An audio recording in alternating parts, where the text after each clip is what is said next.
नमस्कार दोस्तों, story audio book Mumbai channel में आपका स्वागत है। अगर आपको यह कहानी पसंद आती है तो चैनल को सब्सक्राइब करें। तो चलिए शुरू करते हैं। Flash bank continue. अब तक आप लोगों ने सुना कि अनाया प्रेसिडेंट को होश में लाने के लिए गोल्ड मेडल का इस्तेमाल करने का सोचती है। वह प्रेसिडेंट के एक्यूपंक्चर पॉइंट को साफ करती है और अपने पास से एक बहुत यूनिक और प्राचीन बोतल निकलती है, जैसे उसमें कोई आयुर्वेदिक जड़ी बूटी हो। उसने सबसे पहले प्रेसिडेंट को सीधा लेटाया और उनके बॉडी पर लगी हुई बाकी सारी मशीन निकाल दी। बाद में खुद को रिलैक्स किया और उनके नब्ज को चेक किया। उसके बाद उसने एक दवाई ली और प्रेसिडेंट के मुंह में डाल दी और दूसरी दवाई की बोतल में उन गोल्डन नीडल को डुबाया और काफी फोकस के साथ उनके एक्यूपंक्चर पॉइंट को उन गोल्डन नीडल से इंजेक्ट कर दिया। ऐसा करते ही थोड़ी ही देर में प्रेसिडेंट की शरीर में मूवमेंट होने लगी। यह करते हुए अन्य काफी फॉक्स थी, यहाँ तक कि 15 मिनट के एक्यूपंक्चर प्रक्रिया में उसे पसीना आने लगा था और उसकी आंखों के सामने हल्का हल्का सा अंधेरा छाने लगा था, क्योंकि यह तकनीक बहुत ज्यादा एनर्जी अब्जॉर्ब कर लेती थी, जिसकी वजह से अनाया इसे बहुत कम इस्तेमाल करती थी। इतने ही वक्त में अनाया को ऐसा महसूस हो रहा था जैसे उसके शरीर की सारी ऊर्जा किसी ने खींच ली हो। वह बहुत ज्यादा कमजोर हो चुकी थी। ऊपर से अभी अभी कुछ वक्त पहले उसे भी जहर दिया गया था, जिसकी वजह से उसकी बॉडी भी वीक थी। वही अपनी मैडम की यह हालत देखकर दूर खड़ी हुई रेशमा को भी डर लगने लगा।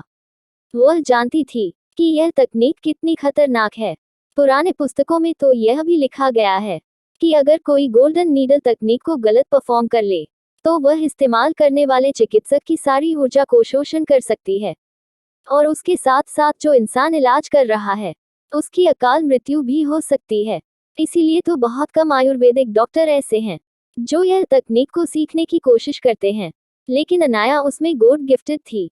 पिछले जन्म में ही उसने एक्यूपंक्चर की बहुत सारी तकनीक सीख ली थी और उन सभी नॉलेज की वजह से इस जन्म में उसने मेडिकल की दुनिया में इतनी बड़ी महारत हासिल की थी। तकरीबन आधे घंटे में ही उसने प्रेसिडेंट को होश में ला दिया, लेकिन तब तक उसकी हालत पूरी तरह से खराब हो चुकी थी और वो ढंग से काफी भी नहीं हो पा रही थी। जैसे ही प्रेसिडेंट को होश आया, वैसे ही उन्होंने अपने सामने किसी अनजान शख्स को देखकर थोड़ा आश्चर्य हुआ, लेकिन वह जानते थे कि यह जाना पहचाना कमरा है, तो उनके साथ कुछ गलत नहीं हुआ होगा।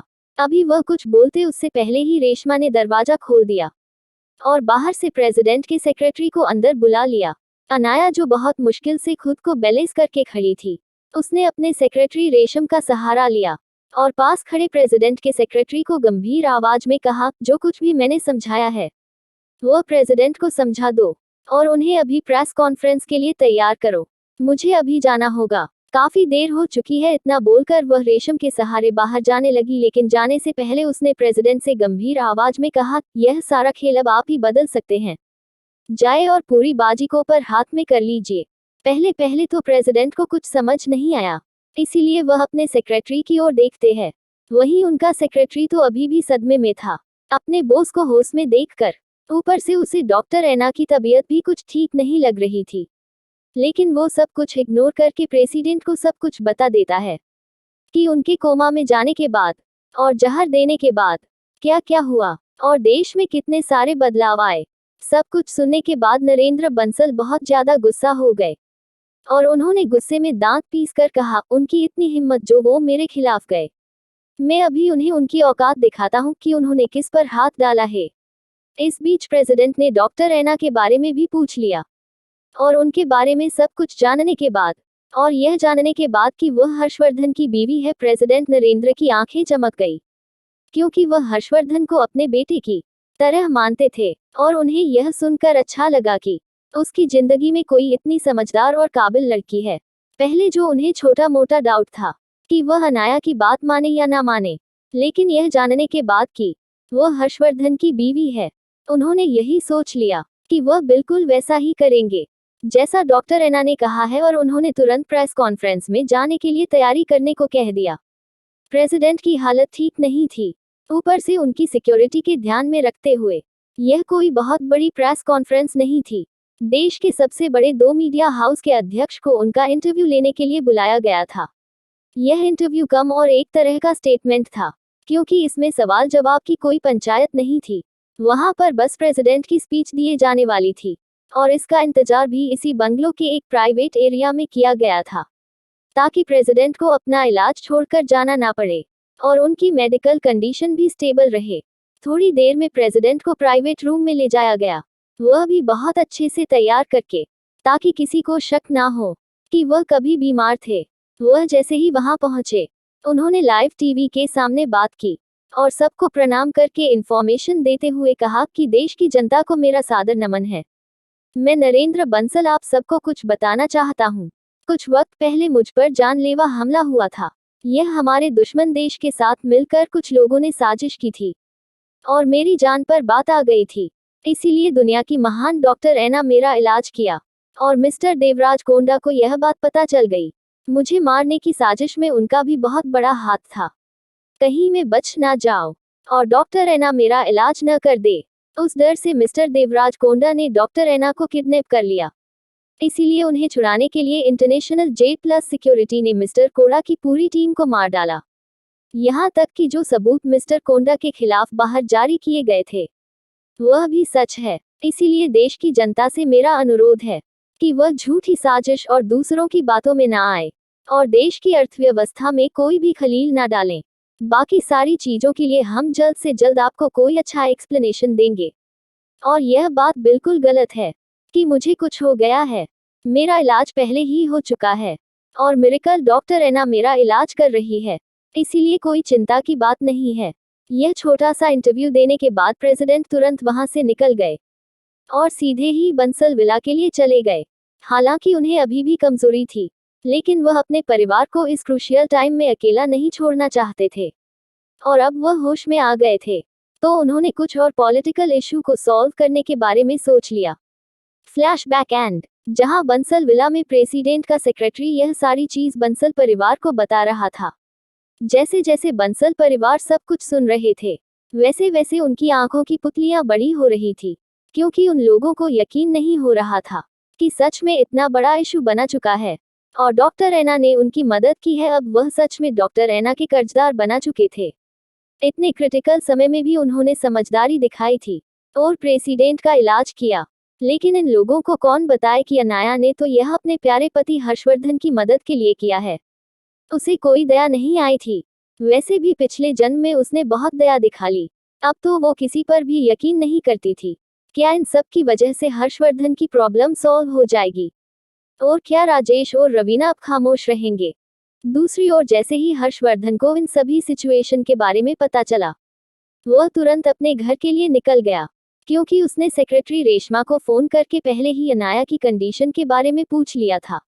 अनाया उसका फोन नहीं उठा रही थी। उसकी वजह थी कि इतनी ट्रिकी एक्यूपंक्चर नीडल प्रेसिडेंट पर इस्तेमाल करने के बाद वह गहरी नींद में सो चुकी थी। हर्षवर्धन को उसकी कंडीशन के बारे में सुनकर उसके लिए चिंता होने लगी, इसीलिए वह तुरंत उसके पास घर चला गया। जैसे ही वह घर गया, अनाया को इस हालत में देखकर उसे चिंता होने लगी। अगर उसे पता होता कि अनाया यह सब कुछ कर देगी, तो वह कभी इस चीज के लिए तैयार ही नहीं होता। वह बहुत अच्छे से उसका ध्यान रख रहा था। वहीं अगले 24 घंटे में पूरे देश का नक्शा वापस बदल चुका था। सब कुछ पहले की तरह हो चुका था। दूसरी ओर अपोजिशन पार्टी में वापस तहलका मच गया था, क्योंकि विधान बंसल अब उन पर मुसीबत बनकर टूट रहा था। उन्होंने जितनी साजिश बंसल परिवार के खिलाफ की थी, विशाल बंसल चुन चुनकर उसका बदला ले रहा था। उसने कई पॉलिटिशियन का करियर बर्बाद कर दिया, कई पॉलिटिशियन के काले घंटे बाहर लाकर रख दिए। इसीलिए अपोजिशन पार्टी की पूरे देश में बदनामी हो चुकी थी। अब उन पर कोई यकीन करने के लिए तैयार नहीं थे और पॉलिटिकल इशू भी सारे सॉल्व हो चुके थे। नरेंद्र बंसल ने भी अपने प्रेसिडेंट के पद पर रहते हुए जो भी कामगिरी पेंटिंग थी, उसे खत्म कर लिया था, क्योंकि अनाया ने स्ट्रोक वार्निंग दी थी कि बहुत जल्द उनका ऑपरेशन होने वाला है। इसीलिए वह पहले से सारी तैयारी कर रहे थे। वही बिजनेस की दुनिया में जो तहलका मचा था, वह भी तकरीबन सॉल्व होने को आया था। जहां पर हर्षवर्धन के सौतेले चाचा अरेस्ट हो चुके थे, वहीं पर रावत इंडस्ट्री के शेयर्स वापस आसमान छू रहे थे। उनकी कीमत पहले से भी ज्यादा बढ़ गई थी, तकरीबन दुगनी बढ़ चुकी थी, क्योंकि हर्षवर्धन ने भी इंडस्ट्री में बहुत सारे बदलाव किए थे। उसने कई सारे शेयर होल्डर को बर्बाद कर दिया था और सड़क पर लाकर रख दिया था। अब पूरे देश और दुनिया में यह बात फैल चुकी थी कि किसी से भी दुश्मनी कर सकते हैं। लेकिन हर्षवर्धन रावत से नहीं, क्योंकि उसकी क्रूरता बिजनेस में हो या पर्सनल जिंदगी में बहुत ज्यादा खतरनाक थी। पिछले कुछ वक्त में ही यह सारी चीज हर बिजनेसमैन महसूस कर चुका था। वहीं रावत मेंशन में तो माहौल बिल्कुल उल्टा था। जहां हर्षवर्धन की दादी सारी सिचुएशन को एनालाइज करके शांत थी, वहीं हर्षवर्धन की सौतेली चाचा बहुत ज्यादा परेशान थी। यहाँ तक कि उसके बच्चे भी बहुत परेशान थे, क्योंकि हर्षवर्धन के सौतेले चाचा जयेश रावत अभी भी ब्लैक कमांडो की हिरासत में थे। यहाँ तक कि उन्हें बेल मिलने की भी कोई गुंजाइश नहीं थी, क्योंकि उन्हें कोई आम जुर्म के लिए गिरफ्तार नहीं किया गया था। बात देश की सुरक्षा की थी, जिसकी वजह से किसी भी वकील तक को उनसे मिलने तक नहीं दिया जा रहा था। यहाँ तक कि उनकी बेटी पायल और उनकी मां भी अपने पति को छुड़ाने की कोशिश कर रही थी। इन सब के बारे में मीनल देवी को भी पता चल गया था। हालांकि उसे जयेश रावत की ज्यादा चिंता नहीं थी, लेकिन अपने खानदान की इज्जत की बहुत ज्यादा चिंता थी।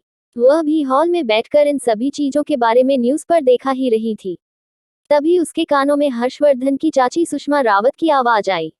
सुषमा किसी पागल औरत की तरह रोते हुए वहां आई और अपनी सास मिलन देवी से कंप्लेंट करते हुए बोली, मम्मी जी आपने सुना, जयेश उसको गिरफ्तार कर लिया गया है, आप कुछ कीजिए, उसे बाहर निकलिए। वही उसकी बातें सुनकर मीनल देवी को गुस्सा तो बहुत आया, क्योंकि यही औरत एक दिन पहले उसे अकड़ दिखा रही थी और उसी के घर में बैठकर उसे बदतमीजी कर रही थी।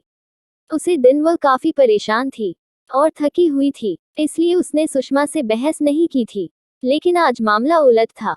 आज वह लाचार थी। मीनल देवी उसे घूरते हुए बोली, उसमें मैं क्या कर सकती हूँ, गलती उसकी है तो उसे उसकी सजा तो मिलनी चाहिए। यह सुनकर सुषमा थोड़ी परेशान होकर बोली, आप ऐसा नहीं कर सकती मम्मी जी, वह आपका बेटा है। क्या भूल गई कि आपने पापा जी से क्या वादा किया था?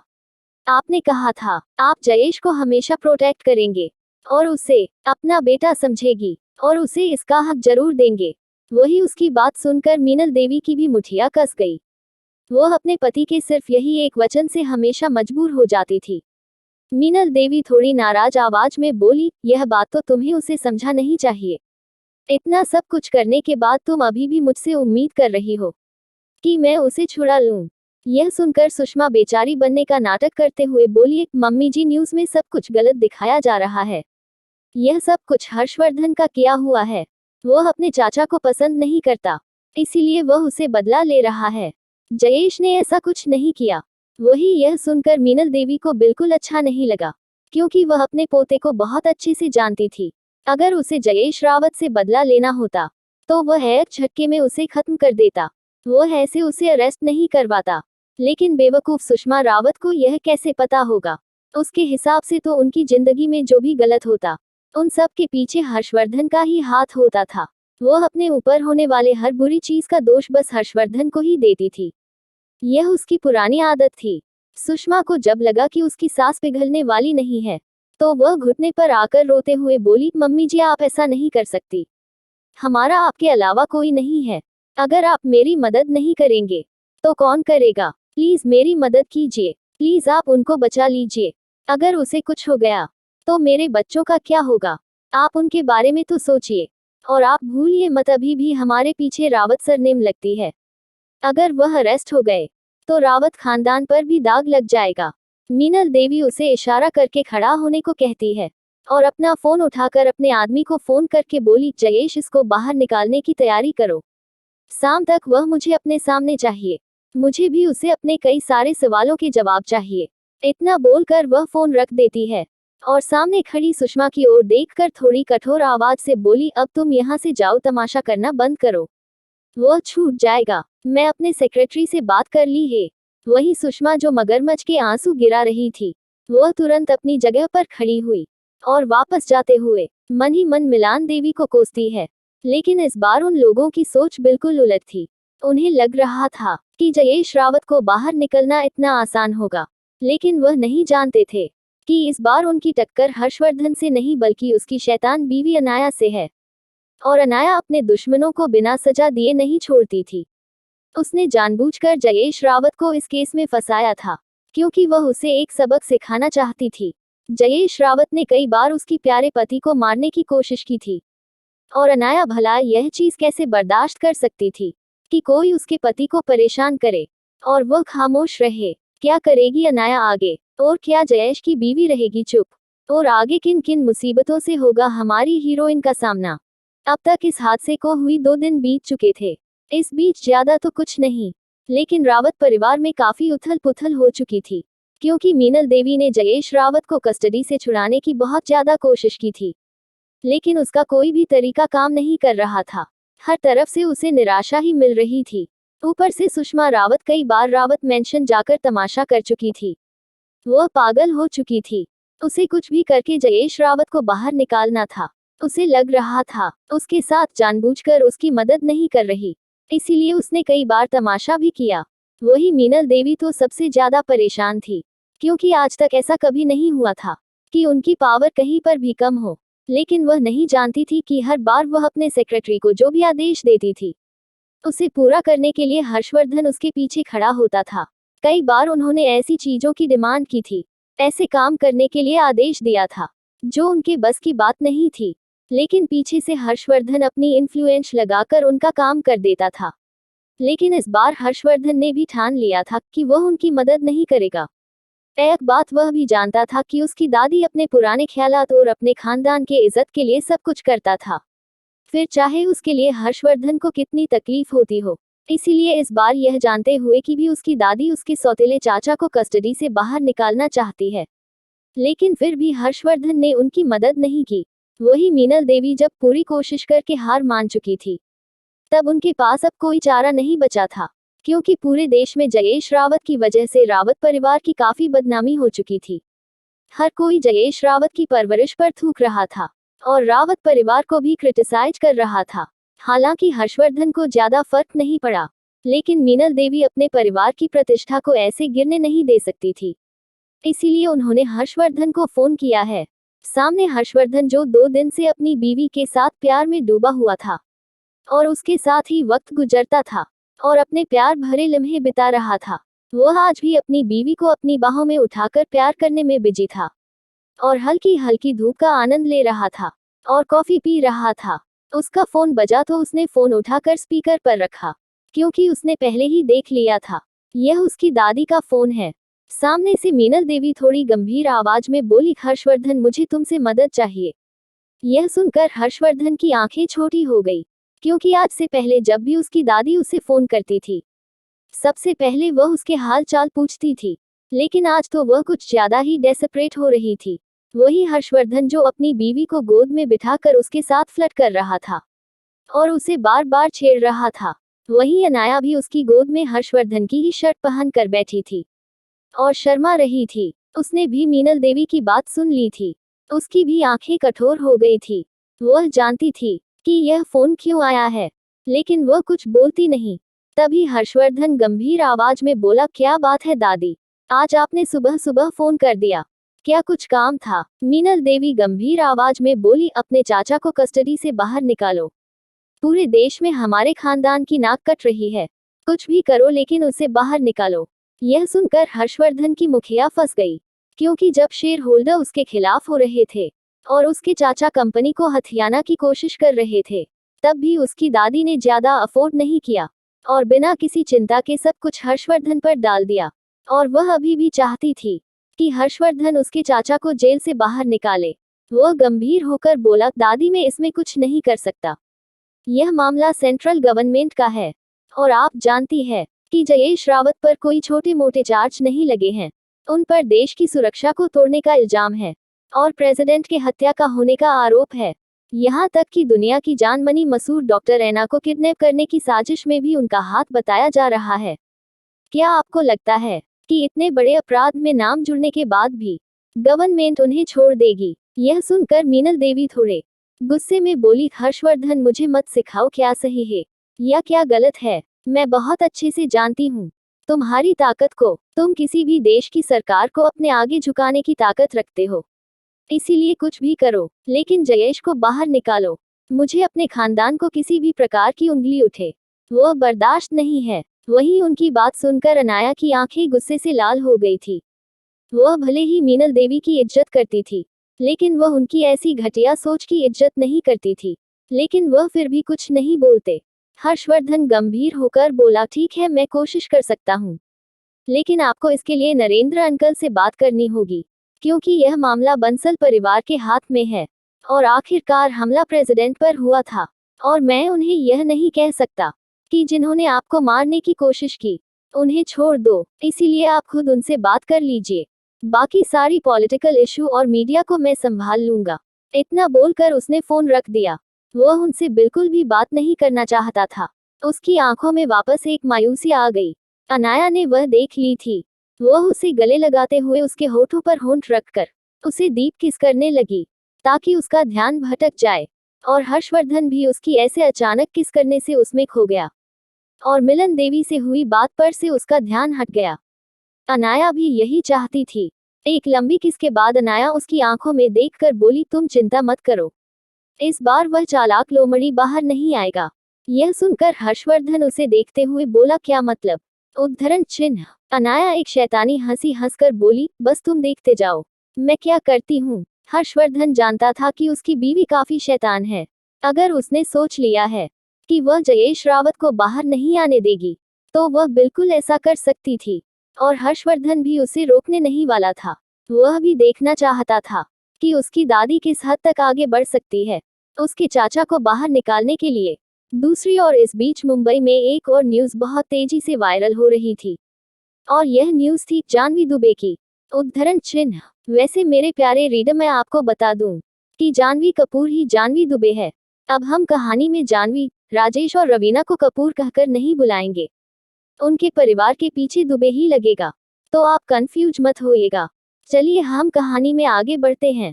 न्यूज कुछ इस तरह की थी कि मशहूर अभिनेत्री जाह्नवी दुबे, जिन पर कुछ वक्त पहले अपनी ही बहन के हस्बैंड को चुराने का आरोप था और उनके कैरेक्टर भी काफी सारे सवाल उठे थे, यहाँ तक कि वह एक नाजायज बेटी भी है।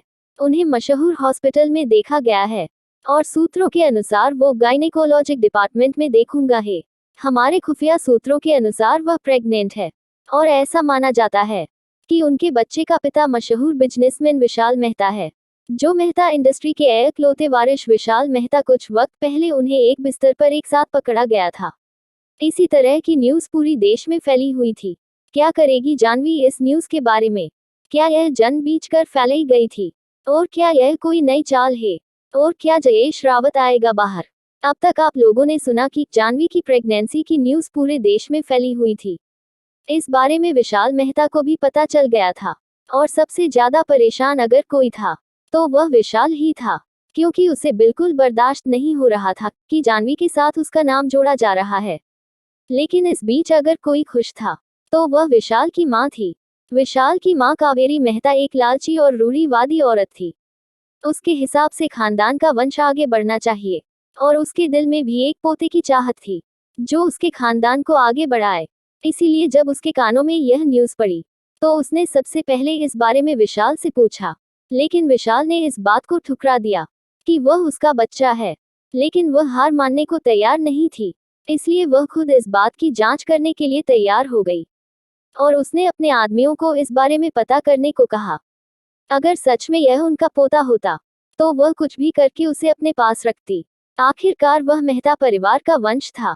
दूसरी ओर जेल में रवीना दुबे और राजेश दुबे को भी इस बारे में पता चल गया और यह सुनकर उन दोनों को भी खुशी महसूस हुई। जाहिर सी बात है अब उनके जेल से बाहर आने का एक चांस था। कम से कम जाह्नवी के कहने पर मेहता परिवार उनकी मदद करता, क्योंकि वह लोग अब तक इतना तो समझ चुके थे कि अनाया के दिन में उनके लिए कोई भी सॉफ्ट कॉर्नर नहीं है। वह उन्हें बाहर नहीं निकालेगी। जब इस बारे में अनाया को पता चला तब वो अपने प्यारे हब के साथ अपने इवनिंग स्नैक्स को एंजॉय कर रही थी और अपने फोन में यह न्यूज चल रही थी। वही हर्षवर्धन अपनी छोटी सी बीवी के पैरों को अपने गोद में रखे हुए किसी फाइल को पढ़ रहा था जो उसकी ऑफिस के रिलेटेड थी। अनाया उसके कंधे पर सिर टिकाकर अपने फोन में न्यूज देखते हुए जोर से हंसकर बोली, लगता है जाह्नवी ने अपनी चाल चल दी। वही अपनी छोटी सी बीवी की खिलखिलाहट सुनकर हर्षवर्धन उसकी ओर देखता है। वह देखकर बोला, क्या हुआ बीवी? तो अनाया अपना फोन उसकी ओर करके उसे बताती है कि जाह्नवी प्रेग्नेंट है।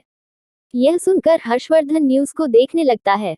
तभी अनाया हंसते हुए बोली, सच में जाह्नवी काफी चालाक लोमड़ी है।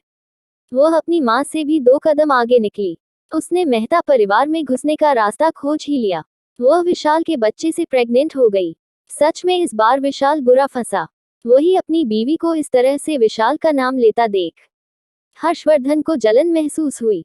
उसने तुरंत उसके होठों पर एक जोर की बाइट करते हुए गंभीर आवाज में कहा, बीवी, मुझे बिल्कुल बर्दाश्त नहीं है कि तुम किसी घटिया आदमी का नाम भी अपने जवान पर लाओ, और अगर तुम चाहती हो तो मैं उसे बर्बाद कर सकता हूँ। यह सुनकर अनाया हंसते हुए बोली, बिल्कुल नहीं जानवी, के उसकी जिंदगी में जाना ही उसके लिए सबसे बड़ी बर्बादी है। यहाँ तक कि पूरे मेहता परिवार के लिए वह सबसे बड़ा सबक होगा, क्योंकि जानवी किस हद तक नीचे गिर सकती है वह मैं जानती हूँ। यह तो बस शुरुआत है। तभी कुछ सोचते हुए वह हर्षवर्धन की ओर देखकर बोली, वैसे मिस्टर हस्बैंड, मुझे यह पता करके बताओ जरा, जानवी किसके बच्चे से प्रेग्नेंट है? क्योंकि जहां तक मुझे पता है, विशाल इतना बेवकूफ नहीं है कि वह जानवी को प्रेग्नेंट कर दे। जरूर मामला कुछ और है। यह जितना सिंपल दिख रहा है उतना है नहीं। हर्षवर्धन भी अपनी बीवी की बात समझ गया और तुरंत हमें सिर हिलाते हुए बोला, ठीक है, मैं पता करता हूँ। वहीं दूसरी ओर हर्षवर्धन की दादी बहुत ज्यादा परेशान थी, क्योंकि पिछले 2-3 दिन से वह कोशिश कर रही थी जयेश रावत को कस्टडी से बाहर निकालने के लिए, लेकिन उनका कोई भी तरीका काम नहीं कर रहा था। आखिर थक हार कर उन्होंने बंसल परिवार को मिलने जाने के बारे में सोचा। पहले तो वह नहीं जाना चाहती थी, लेकिन सुषमा की जिद पर उन्हें वहां जाने के लिए तैयार होना पड़ा। अगले ही दिन वह लोग बंसल परिवार के विला पहुंच गए। उसके साथ साथ सुषमा भी आई थी, और अपने पापा के बारे में परेशान होने की वजह से सुषमा की बेटी पायल भी आई थी। वह लोग जैसे ही बंसल विला पहुंचे, पूरा परिवार हॉल में ही बैठा हुआ था। बंसल परिवार में मुसीबत के बादल ढल चुके थे, जिसकी वजह से वह लोग काफी खुश थे। ऊपर से देश के प्रेसिडेंट को भी होश आ गया था, इसके लिए भी वो लोग खुश थे। जैसे ही उन्होंने हर्षवर्धन की दादी को वहां देखा, उन लोगों को थोड़ा आश्चर्य हुआ, क्योंकि जाहिर सी बात है, वो लोग हर्षवर्धन को बहुत बार मिले थे, लेकिन काफी वक्त हो चुका था। वह मिलन देवी से नहीं मिली थी। ऊपर से मीनल देवी और कावेरी बंसल बहुत अच्छी सहेलियां थी, क्योंकि वह लोग क्लब भी साथ जाते थे, इसलिए उन्हें वहां देखकर वह लोग खुश हो गए। वह लोग जैसे ही अंदर बैठे, उन लोगों के लिए चाय नाश्ता का इंतजाम किया गया, और कावेरी बंसल खुश होते हुए बोली, काफी दिन हो गए मीनल तुम्हें मिले हुए, आज यहाँ कैसे आना हुआ? कहीं उसके साथ आई हुई सुषमा और पायल का तो सपने इग्नोर ही कर दिया। वैसे भी वह लोग जानते थे कि उन दोनों की ज्यादा कोई इज्जत नहीं है, और उन्होंने भी सिर्फ फॉर्मेलिटी के लिए उन्हें ग्रेट किया। लेकिन वहां पर बैठी पायल तो संस्कारी बनने का नाटक कर रही थी, क्योंकि वहां पर मोस्ट एलिजिबल बैचलर बंसल परिवार के दोनों मास्टर बैठे थे, यानी कि विधान बंसल और रिधान बंसल। और पायल तो जब से अंदर आई थी, तब से उसकी नजर दोनों हैंडसम बॉय पर ही टिकी हुई थी, जैसे वह अभी उसे कच्चा चबा जाएगी। वैसे भी पायल को अमीर परिवार के लोगों को फंसाना उसे आता था। उसकी माँ ने उसे हमेशा यही सीख दी थी कि किसी आमिर खानदान के बेटे को फंसाओ, उसके साथ सेटिंग हो जाओ, ताकि उसकी जिंदगी सेट हो जाए। और इसीलिए इतने हैंडसम बॉयज को देखकर उसकी लाट टपक गई। सभी लोग ऐसे बात ही कर रहे थे, तभी विधान के दादाजी अपने भारी आवाज में पूछते हैं, क्या हुआ, आज रावत मैडम को यहाँ आने की जरूरत कैसे पड़ी? वही उसकी बातों में छुपी हुई चेतावनी को मीनल देवी भी समझ गई, इसीलिए वह बिना बात घुमाए अपना गला साफ करते हुए बोली, वह मैं आपसे बात करने आई थी, जयेश के बारे में। वही जयेश रावत का नाम सुनकर वहां बैठे हर किसी के चेहरे पर गुस्सा नजर आने लगा, क्योंकि सच में उन सबको जयेश रावत से नफरत सी हो रही थी। ऊपर से मिलान देवी ने आकर उसी की बात कर दी। कावेरी बंसल थोड़ी कड़क आवाज में बोली, तुम्हें क्या बात करनी है उसके बारे में? वैसे भी सारे सिचुएशन हैंडल हो चुकी है। तभी मीनल देवी कुछ बोलती, उससे पहले ही सुषमा बंसल बोल पड़ी, कावेरी जी, आपको कुछ गलतफहमी हो रही है। मेरे पति को गलत काम नहीं कर सकते, जरूर उन्हें फंसाया गया है, इसलिए हम आपसे रिक्वेस्ट करने आए थे कि आप उन्हें छुड़वाने में हमारी मदद करें, क्योंकि आपके अलावा ऐसा कोई नहीं है जो उन्हें छुड़ा सके। वैसे भी उन पर जो भी इल्जाम लगे हैं वो गलत है, वो ऐसा कुछ नहीं कर सकते, आप भी उन्हें अच्छे से जानती है। वही सुषमा की बात सुनकर तो कावेरी बंसल की आंखें कठोर हो गई, और वह थोड़ी गंभीर आवाज में बोली, मैं अनजान लोगों के लिए मिसेस बंसल हूँ, इसलिए मुझे वही कहकर बुलाओ। और वही बात तुम्हारे पति पर गलत इल्जाम की, तो मुझे नहीं लगता कि उसमें कुछ गलत है। उसने इतनी सारी अफरा तफरी मचा दी, यहाँ तक कि मेरे बेटे को तकरीबन मौत के मुंह में पहुंचाने में उसी का हाथ है। और तुम कह रही हो यह सिर्फ एक गलतफहमी है और मैं उसे जेल से बाहर निकलवा दूं। अगर तुम्हें ऐसा लग रहा है तो यह बिल्कुल गलत है। मैं उससे बिल्कुल जेल से बाहर नहीं निकालने वाली। क्या सुषमा अपने पति को निकलवाएगी? और क्या मीनल देवी की बात बंसल परिवार मानेगा? और क्या होगा जब यह सब हर्षवर्धन और उसकी गुस्सैल बीवी को यह सब पता चलेगा? अगर आपको अगला एपिसोड चाहिए तो लाइक करें, कमेंट करें और चैनल को सब्सक्राइब करें।